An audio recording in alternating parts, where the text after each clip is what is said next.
అందరికీ praise lord. Welcome to our word and worship YouTube channel. ఈ రోజు మనం మత్తయి సువార్తలోని 5వ అధ్యాయంలో కొన్ని క్వశ్చన్స్ తెలుసుకుందాం. Let's get into hour video. ఆయన ఎవరిని చూచి కొండ ఎక్కి కూర్చుండెను? జనసమూహం. కరెక్ట్. ఆయన జన సమూహంలను చూచి కొండ ఎక్కి కూర్చుండగా ఎవరు ఆయన యుద్ధకు వచ్చారు? ఆయన శిష్యులు. కరెక్ట్. ఎవరు ఓదార్చబడుదురు? దుఃఖపడువారు. కరెక్ట్. ఎవరు తృప్తిపరచబడుదురు? నీతి కొరకు ఆకలి తప్పులు గలవారు. కరెక్ట్. ఎవరు దేవుణ్ణి చూచెదరు? ఉద్దేశుద్ధి గలవారు. కరెక్ట్. ఎవరు దేవుని కుమారులు అనబడుదురు? సమాధానపరచువారు. కరెక్ట్. ఎవరు భూలోకమును స్వతంత్రించుకొందరు? సాత్వికులు. కరెక్ట్. ఆకాశం భూమియు గతించిపోయిననే గాని ధర్మశాస్త్రం అంతయు నెరవేరు వరకు దాని నుండి ఒక్క పుల్లైనను ఒక్క సున్న అయినను తప్పిపోదని ఎవరు చెప్పారు? యేసుక్రీస్తు. కరెక్ట్. వేటిని కొట్టివేయ వచ్చి తినని తలంచవద్దని యేసు చెప్పారు. ధర్మశాస్త్రమునైనను ప్రవక్తల వచనములనైనను. కరెక్ట్. ఎవరెవరి నీతి కంటే మీ నీతి అధికము కాని ఎడల మీరు పరలోక రాజ్యంలో ప్రవేశింపరని యేసు చెప్పారు. శాస్త్ర నీతి కంటేయు పరిసయ్యుల నీతి కంటేయు. కరెక్ట్. కాబట్టి ఈ ఆజ్ఞలలో మిగుల అల్పమైన ఒకదానినైనను మీరి మనుషులకు అలాగూ చేయ బోధించువాడెవడో వాడు ఎక్కడ మిగుల అల్పుడనబడదు. పరలోక రాజ్యంలో. కరెక్ట్.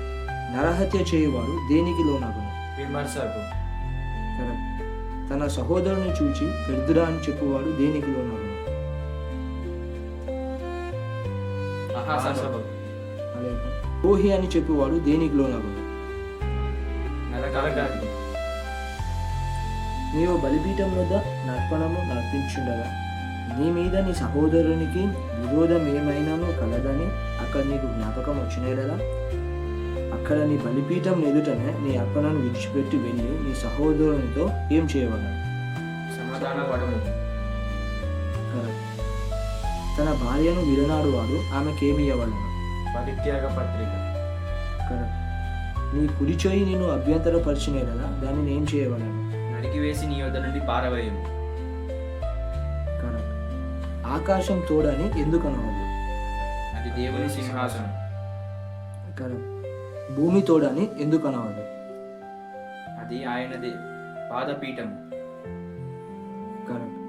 యెరూషలేము తోడని ఎందుకు అనవద్దు? అది మహారాజ పట్టణం. కరెక్ట్.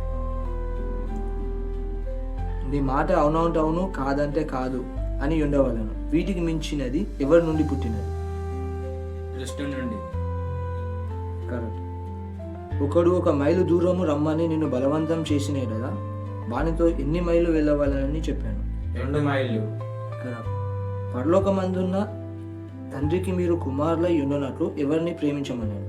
శత్రువులను. కరెక్ట్. ఆయన ఎవరెవరి మీద తన సూర్యుని ఉదయింపజేయును? చెడ్డవారి మీదను మంచివారి మీదను. కరెక్ట్. ఆయన ఎవరెవరి మీద వర్షంను కురిపించుచున్నాడు? నీతిమంతుల మీదను అనీతిమంతుల మీదను. కరెక్ట్. మిమ్మల్ని ప్రేమించిన వారినే ప్రేమించిన ఎడల మీకేమి ఫలము కలుగును? అలాగూ చేయుచున్నారని ఎవరిని గురించి చెప్పాను? సుంకరులు. పరలోక రాజ్యం ఎవరిది? ఈ ఆన్సర్ కింద కామెంట్ చేయండి. మరిన్ని వీడియోస్ కోసం మా ఛానల్ని సబ్స్క్రైబ్ చేసుకోండి మరియు షేర్ చేయండి. Thank you.